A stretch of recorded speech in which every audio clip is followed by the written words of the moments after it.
Iya, saudara-saudara terkasih, kembali. Kalau minggu kemarin kita baru merayakan kenaikan Tuhan Yesus. Sore hari ini kita mau merenungkan tentang kuasa kebangkitan. Ini yang kita akan renungkan, saudara-saudara. Apa arti kuasa kebangkitan bagi kita semua? Dan apa kehendak Tuhan atas kita semua? Ini yang kita mau pelajari sore hari ini. Bisa ditayangkan PowerPoint yang pertamanya, Lili. Dan setelah itu kita buka dari 1 Korintus 15. Kuasa kebangkitan. Ini yang kita mau pelajari, saudara-saudara. Ini yang kita mau renungkan sore hari ini. Dan kita mulai, saya minta pelayanan seorang ibu. Kembali Dr. Sonia bacakan untuk kita dari 1 Korintus pasal 15, ayat 1 sampai 11. Demikian firman Tuhan, kebangkitan Kristus. Dan sekarang saudara-saudara, aku mau mengingatkan kamu kepada Injil yang aku beritakan kepadamu dan yang kamu terima dan yang di dalamnya kamu teguh berdiri. Oleh Injil itu kamu diselamatkan, asal kamu teguh berpegang padanya, seperti yang telah kuberitakan kepadamu, kecuali kalau kamu telah sia-sia saja menjadi percaya. Sebab yang terpenting telah kusampaikan kepadamu, yaitu apa yang telah kuterima sendiri, ialah bahwa Kristus telah mati karena dosa-dosa kita, sesuai dengan kitab suci, bahwa ia telah dikuburkan, dan bahwa ia telah dibangkitkan pada hari yang ketiga, sesuai dengan kitab suci, bahwa ia telah menampakkan diri kepada Kefas dan kemudian kepada ke-12 muridnya. Sesudah itu ia menampakkan diri kepada lebih dari 500 saudara sekaligus. Kebanyakan dari mereka masih hidup sampai sekarang, tetapi beberapa di antaranya telah meninggal. Selanjutnya ia menampakkan diri kepada Yakobus, kemudian kepada semua rasul. Dan yang paling akhir dari semuanya, ia menampakkan diri juga kepadaku, sama seperti kepada anak yang lahir sebelum waktunya. Karena aku adalah yang paling hina dari semua rasul, bahkan tidak layak disebut rasul, sebab aku telah menganiaya jemaat Allah. Tetapi karena kasih karunia Allah, aku adalah sebagaimana aku ada sekarang. Dan kasih karunia yang dianugerahkannya kepadaku tidak sia-sia. Sebaliknya, aku telah bekerja lebih keras daripada mereka semua. Tetapi bukannya aku, melainkan kasih karunia Allah yang menyertai aku. Sebab itu, baik aku maupun mereka, demikianlah kami mengajar, dan demikianlah kamu menjadi percaya. Amin. Amin, amin. Terima kasih. Saudara-saudara terkasih, pada saat kita percaya bahwa ada kuasa kebangkitan, bahwa Yesus telah mati di atas kayu salib, kemudian bangkit, kubur menjadi kosong, dan sekarang ada di sebelah tahta Allah Bapa. Kalau saudara tadi perhatikan dari ayat 1 sampai ayat yang ke-11. Ayat 1 dimulai dengan kamu percaya. Dan juga di ayat ke-11 ditutup dengan apa? Percaya. Saudara-saudara, yang Tuhan inginkan, yang Tuhan mau untuk kita renungkan sore hari ini, bagaimana kuasa kebangkitan itu bisa terjadi pada saat kita percaya. Karena saat itu orang-orang Romawi bahkan mau menipu orang-orang Israel dengan mengatakan bahwa bahwa tidak ada, kubur tidak menjadi kosong. Itu yang terjadi.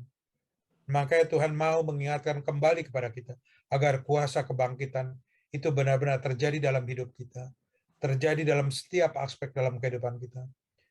Saudara terkasih, kalau kita mau terus telusuri dari setiap kebenaran firman Tuhan tentang kebangkitan Tuhan Yesus, kubur menjadi kosong di hari yang ketiga. Coba kita lihat dari PowerPoint yang kedua. Saudara terkasih, bahwa yang pertama, kenapa kita percaya tadi? Ditekankan yang pertama adalah bahwa kematian itu tidak akhir dari segalanya. Bagi orang percaya, bagi anak-anak Tuhan, bagi orang Kristen, bahwa kematian, death not final. Bahwa kematian itu bukan akhir dari segala-galanya. Bagi orang dunia yang tidak percaya, mungkin kematian itu akhir dari segala-galanya. Karena ada neraka, karena ada api neraka, karena ada penghakiman yang akan yang akan ditunggu oleh orang-orang yang tidak percaya kepada Tuhan Yesus. Tapi bagi kita, puji Tuhan, segala hormat, kemuliaan bagi nama Tuhan Yesus. Bahwa bagi kita, saudara-saudara, bahwa kematian kita suatu saat nanti, itu bukan final, bukan yang terakhir. Dan hal yang sama, kebangkitan Yesus adalah hidup. Kebangkitan Yesus adalah kebangkitan kita.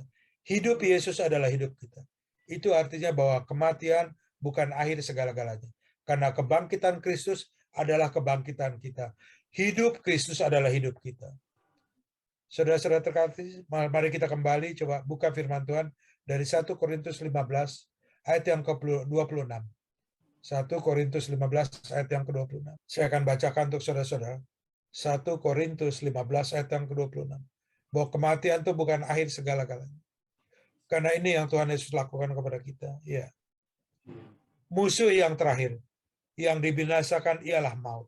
Pada saat Tuhan Yesus bangkit, yaitu apa? Tuhan Yesus sudah mengalahkan kuasa maut. Maut sudah tidak ada lagi taringnya. Maut sudah tidak berkuasa lagi kepada kita. Karena maut akan membawa kita kepada apa? Kepada penghakiman. Karena maut akan membawa kita kepada apa? Penjara, yaitu neraka, api neraka yang kekal selama-lamanya. Tapi Tuhan Yesus sudah kalahkan semua di atas kayu salib. Sekali lagi saya ulangi, bahwa kematian bagi orang-orang Kristen, kematian bagi orang-orang percaya, itu bukan the final, bukan berakhir segala-galanya. Karena semua kuasa sudah dikalahkan. Bahkan yang namanya maut sudah dikalahkan oleh Tuhan Yesus melalui kebangkitannya. Dan kebangkitan Kristus adalah kebangkitan kita. Hidup Yesus sekarang di surga, di sebelah tanah, di sebelah tahta Bapa. Itulah hidup kita. Saudara-saudara, kembali kita lihat PowerPoint yang kedua ini. Ini yang terus akan kita renungkan, saudara. Dalam kehidupan kita, sering umur manusia dikatakan 70 tahun. 80 tahun adalah anugerah.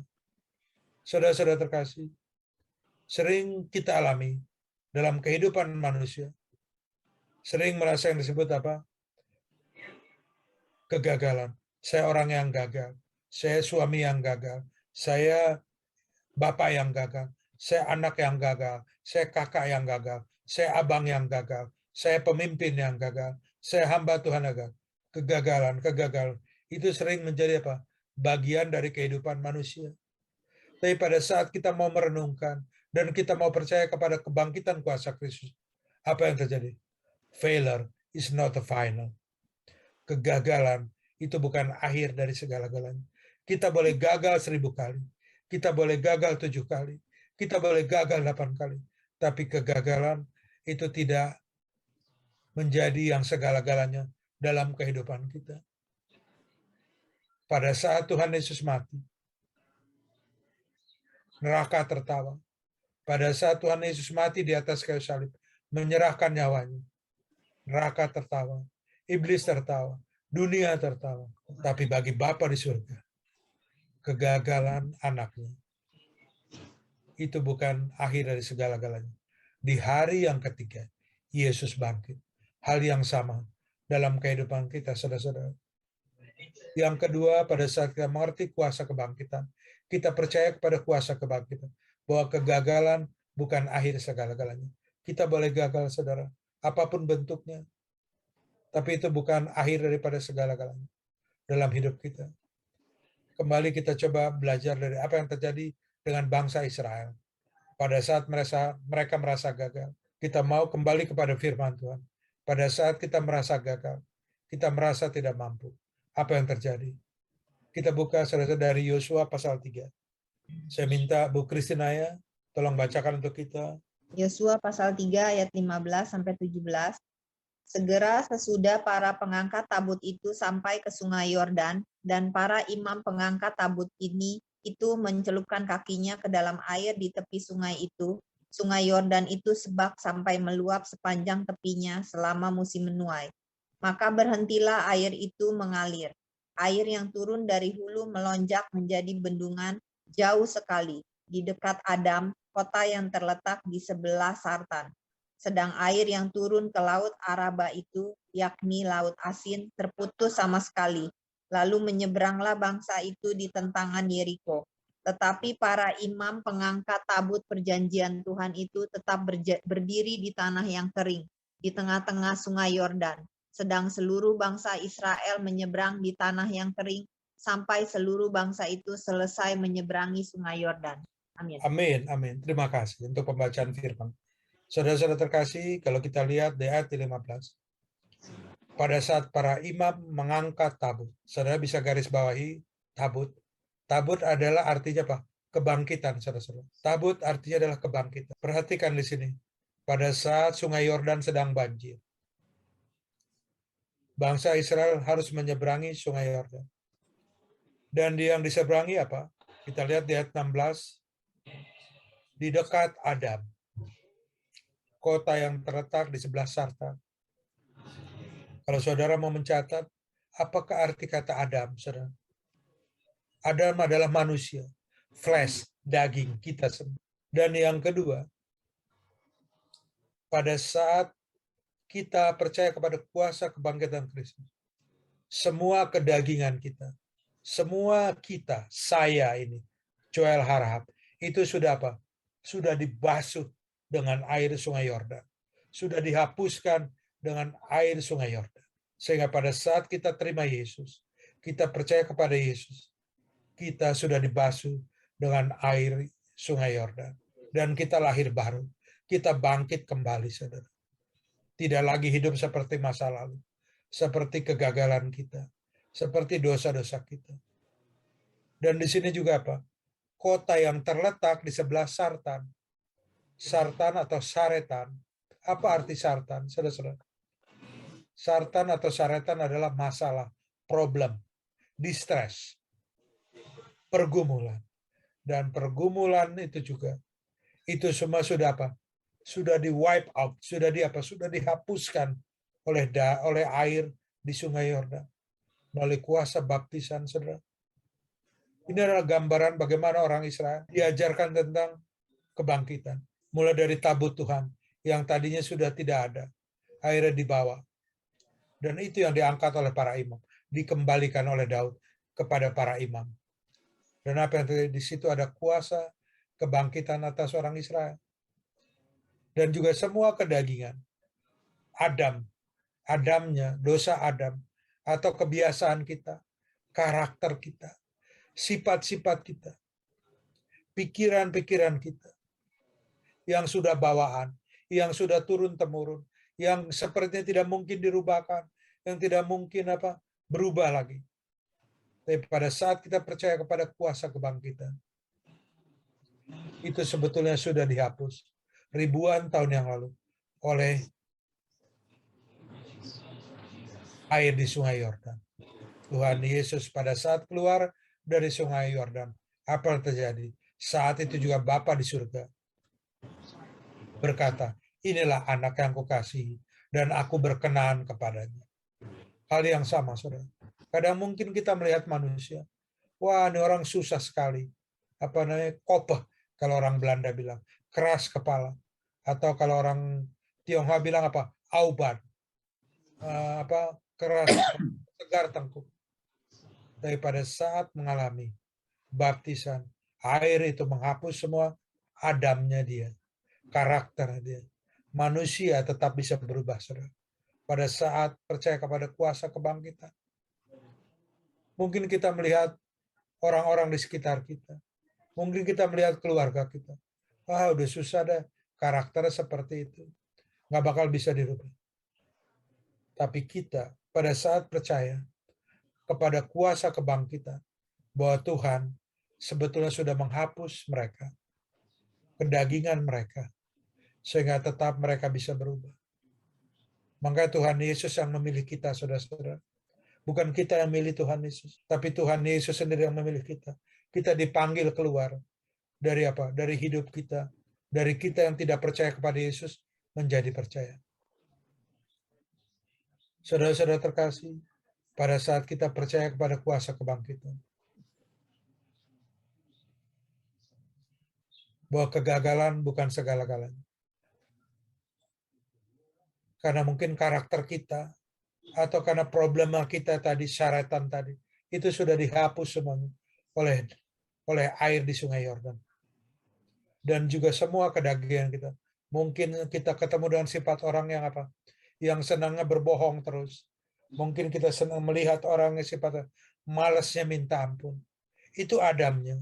Itu Adamnya mereka. Atau Adamnya dia. Pemalas. Tukang bohong. Atau apapun juga, saudara. Yang kelihatan seperti tidak bisa berubah. Tapi pada saat kita percaya kepada kuasa kebangkitan, itu semua sanggup oleh air bah, oleh air yang begitu tinggi, yang begitu dalam, itu semua sudah dihapuskan. Karena ada tabut Tuhan, ada kuasa kebangkitan Tuhan atas kita semua pada saat kita mau percaya. Hari ini, bahwa Yesus sekarang ada di apa? Di sebelah tahta Bapa. Bahwa Yesus ada di tahta kasih karunia. Dan kita bisa datang. Dengan pengantara itu darah dan tubuhnya. Dengan darah dan tubuhnya, kita bisa datang ke hadapan Tuhan Yesus sore hari ini. Tidak ada lagi tabir, tidak ada lagi penghalang, sehingga kita bisa datang. Sekali lagi saudara terkasih, pada saat kita percaya kepada kuasa kebangkitan, kenaikan Tuhan Yesus, bahwa kematian bukan akhir daripada segalanya, bahwa kegagalan bukan akhir dari segalanya. Failure is not our final, saudara-saudara. Dan yang ketiga, saudara-saudara terkasih, bahwa apa? Bahwa hidup tidak sia-sia. Life not futile. Bahwa yang namanya kehidupan itu bukan hal yang sia-sia. Sekarang saudara-saudara terkasih, dari miliaran manusia yang ada di muka bumi, 8 miliar. Sebagian besar merasa apa? Sebagian besar merasa bahwa hidupnya adalah sia-sia. Bahwa hidupnya tidak berguna.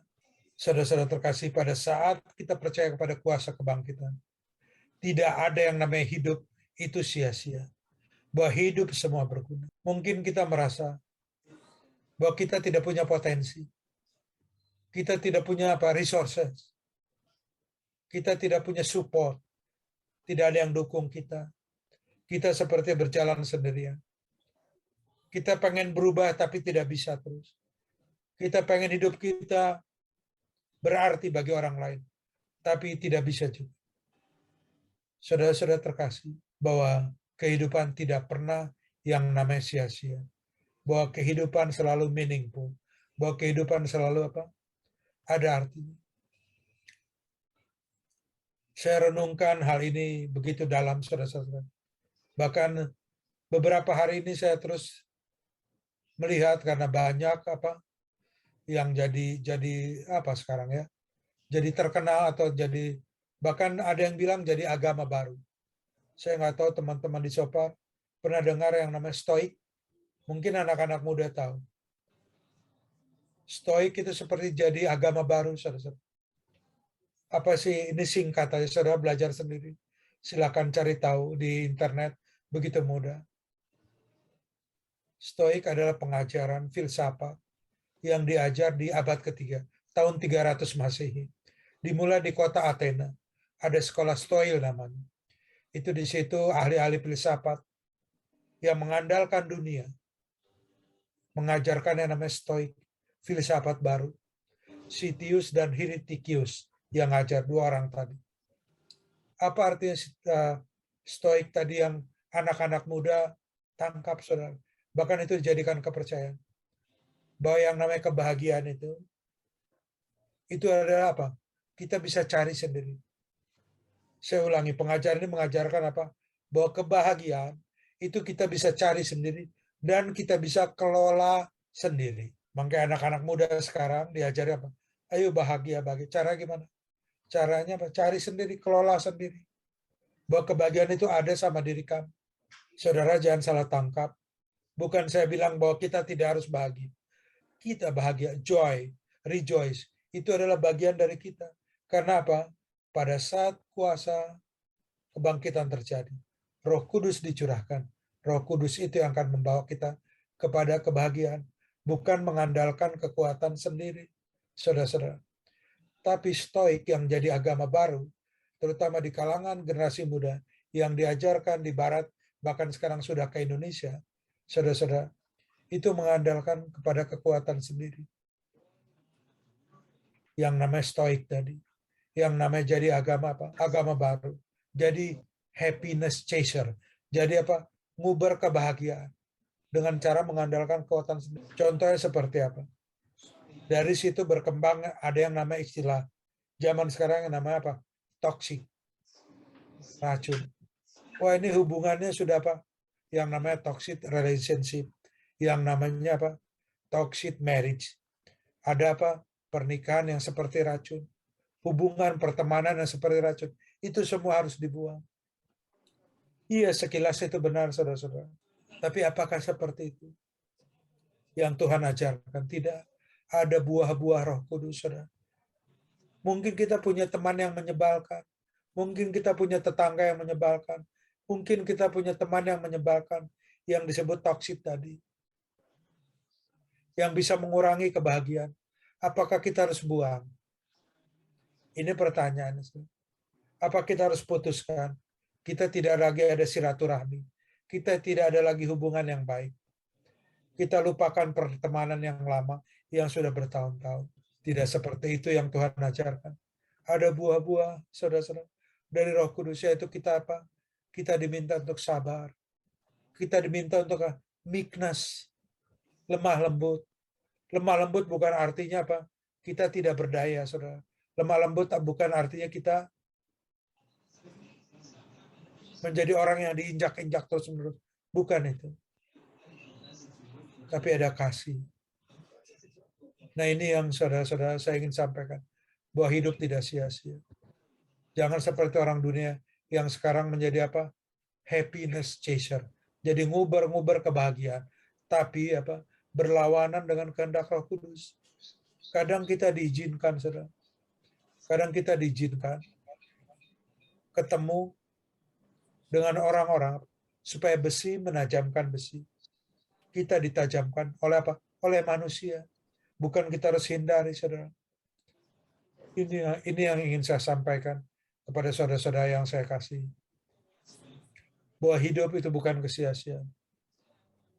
Kalau saudara baca di Alkitab, di Hakim-Hakim, kenapa bangsa Israel diizinkan apa? Tinggal di Kanaan. Kenapa Abraham disuruh keluar dari Ur Kasdim ke Kanaan? Dan di Kanaan ada orang-orang asli Kanaan, yaitu orang-orang apa? Amori, orang Het.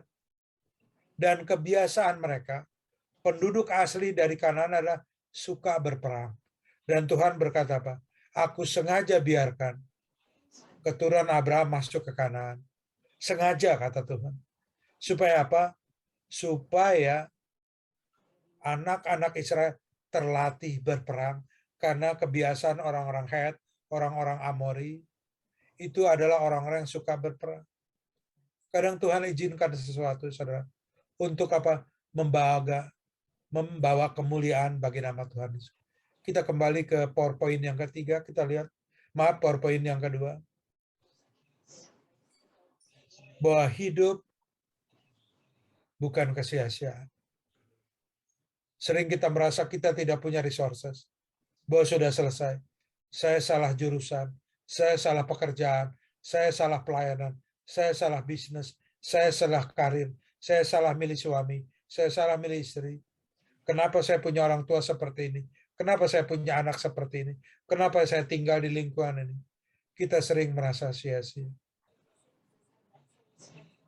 Kembali saya akan ajak saudara merenungkan firman Tuhan. Kita buka dari 1 Samuel 13.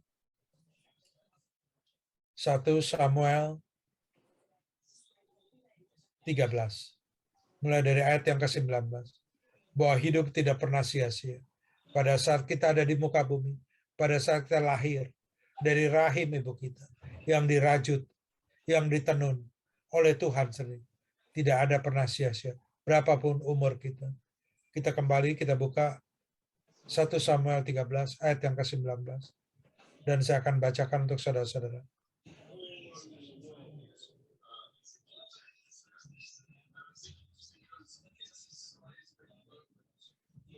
Demikian firman Tuhan. Seorang tukang besi tidak terdapat di seluruh negeri Israel. Sebab orang Filistin berkata, Jangan-jangan orang Ibrani membuat pedang atau tombak. Jadi semua orang Israel harus pergi kepada orang Filistin untuk mengasah mata bajak, beliungnya, kapaknya, atau aritnya masing-masing. Adapun bayarannya ialah 2/3 shikal untuk masa bajak dan beliung, dan 1/3 shikal untuk mengasah kapak dan untuk memasang usa. Sehingga pada hari pertempuran di sebilah pedang atau lembing pun tidak terdapat pada seluruh rakyat yang ada bersama Saul dan Yonatan. Tetapi Saul dan Yonatan, anaknya itu masih mempunyai. Saudara-saudara terkasih, pada saat kita baca Samuel 13 ini, saat itu orang-orang Israel yang ditaruh di Kanaan, yang dimana dipersiapkan oleh Tuhan untuk berperang, untuk menghadapi masalah-masalah. Tapi mereka bukan pandai besi. Mereka nggak ngerti yang namanya besi, saudara. Mereka tahu adalah tembaga, tapi tembaga tidak bisa jadi alat untuk berperang, tidak bisa jadi pedang, tidak bisa jadi arit. Hanya besi yang bisa jadi pedang, hanya besi yang bisa jadi arit, hanya besi yang bisa jadi gancu. Bahkan kita lihat bagaimana dunia, orang-orang Filistin mengolok-olok orang Ibrani, mengorok-ngorok orang Israel, berkata, mereka nggak punya. Pada saat mereka cuma mau ngasah, saudara. Kalau orang Israel punya satu pedang, kalau punya satu arit, itu untuk apa? Untuk memotong gandum. Mereka harus bayar mahal. Mereka harus bayar mahal. 1/3 sikal, 2 sikal. Mereka seperti diperas. Seperti diperas oleh orang Filistin. Kadang kita mungkin seperti itu. Kayaknya hidup kita seperti diperas. Tidak ada hasilnya. Seperti sia-sia. Bisnis kita tidak menghasilkan. Pelayanan kita tidak berbuah. Karir kita sepertinya mandek. Apapun bentuknya. Bahkan kita diperas oleh dunia. Oleh keadaan. Kita lihat apa yang terjadi. Udah ada jalan tol. Udah bagus bisa ke Jawa Tengah, Jawa Timur. Tapi tetap diperas oleh keadaan. Ini contoh, saudara. Kita lihat di jalan tol orang pada macet. Berjam-jam. Kadang keadaan memeras kita. Kadang situasi memeras kita. Tapi pada saat kita bangkit percaya kepada kuasa kebangkitan. Bahwa hidup tidak pernah sia-sia. Ini dialami oleh bangsa Israel. Dan di dalam nama Tuhan Yesus. Itu juga kita alami. Kalau mungkin ada di antara saudara-saudara. Atau kalau saya mungkin merasa bahwa hidup saya sia-sia. Kita seperti tidak punya besi, saudara, untuk berperang. Kita seperti tidak punya sumber daya untuk berperang. Kita tidak punya kekuatan untuk berperang. Kita tidak punya dukungan untuk berperang. Kita tidak punya besi.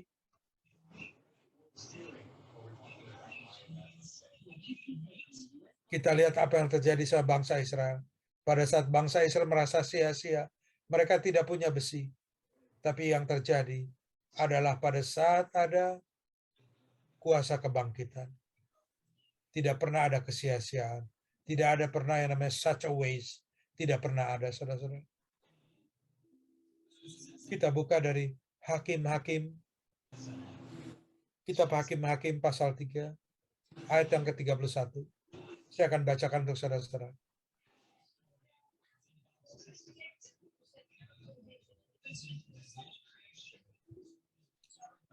Hakim-Hakim pasal 3 ayat ke-31.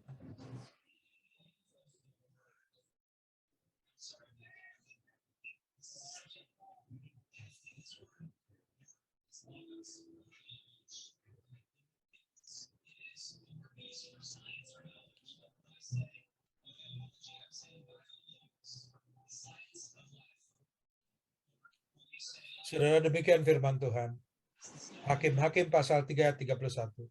Sesudah dia, bangkitlah Samgar bin Anat.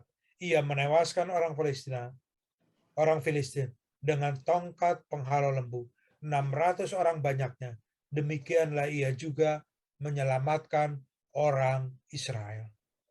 Saudara-saudara terkasih, perhatikan ini. Tuhan tetap bisa memanggil Samgar, memanggil kita semuanya. di tempat ini. Kita yang nggak punya besi apa. Pada saat kita dipanggil oleh Tuhan, pada saat kita dipilih oleh Tuhan, yang namanya tongkat lembu, saudara, itu akan sanggup mengalahkan 600 pasukan musuh. Luar biasa. Tongkat lembu. Saudara pernah lihat tongkat lembu? Kalau saudara besar di kampung ya, pasti pernah lihat. Apalagi terutama orang di Sumatera Utara. Itu cuman kayak pecut, saudara. Cuman kayak pecut, kayak kemoceng gitu. Nggak ada itu mukul anak, mukul lembunya juga nggak sakit. Bayangkan dengan tongkat seperti itu, Samgar bisa mengalahkan 600 orang. Saudara, kalau zaman sekarang tuh apa? Kalau saudara tanya ke teman-teman atau bapak-bapak yang dari TNI, itu sama juga dengan 1 batalion.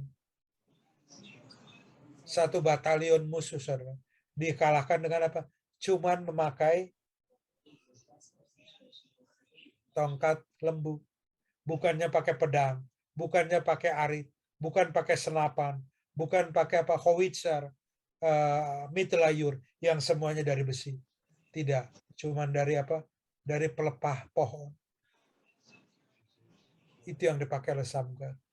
Pada saat kita percaya ada kuasa kebangkitan, yang namanya kehidupan tidak pernah sia-sia. Tuhan akan sanggup kirimkan, saudara.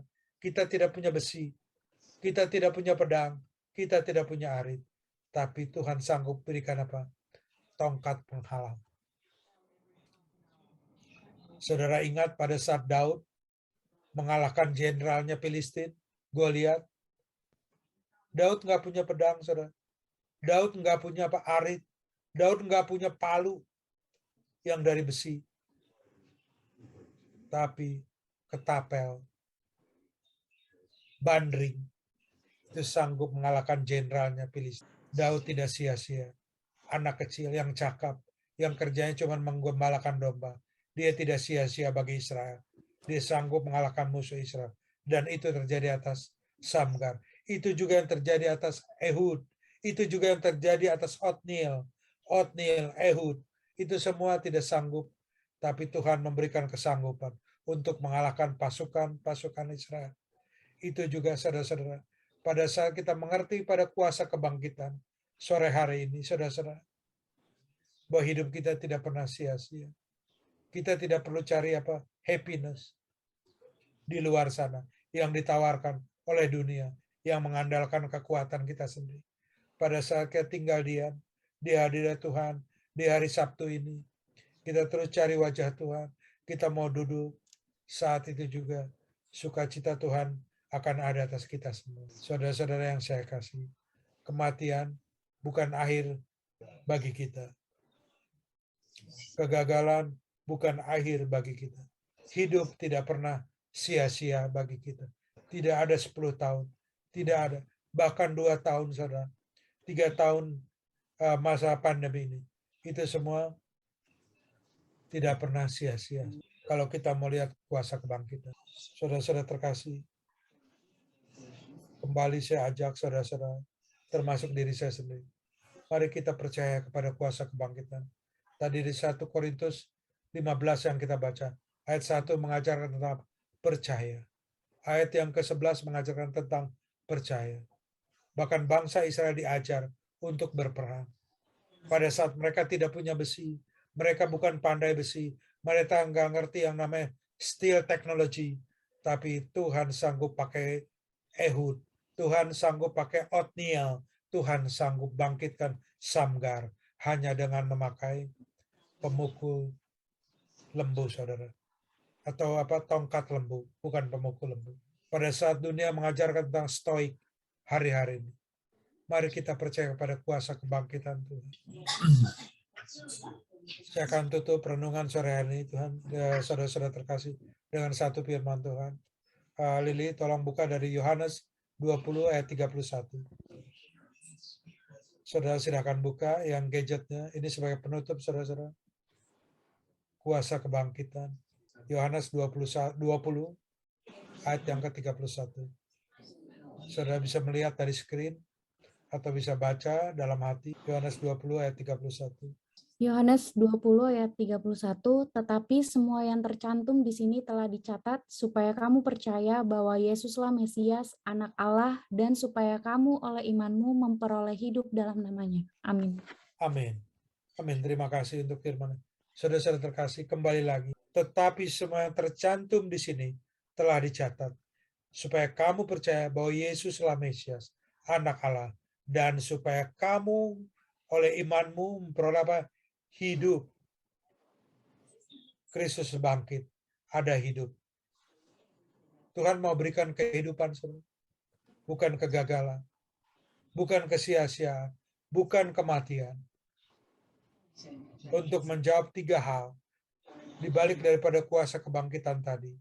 Tuhan mau bawa apa? Tuhan mau beri hidup kepada kita. Hidup di dalam siapa? Di dalam Yesus Mesias, di dalam Yesus Juru Selamat. Yesus bukan hanya Tuhan, saudara. Yesus bukan hanya salib. Yesus bukan hanya patung. Tapi Yesus adalah Mesias. Dan semua yang tercantum, semua firman Tuhan, itu adalah Yesus. Firman adalah Yesus. Dan Yesus adalah firman. Dan Yesus adalah anak Allah. Dan oleh iman kita, oleh percaya kita, sore hari ini, bahkan sampai selama-lama, kita mempunyai hidup. Kita memperoleh hidup.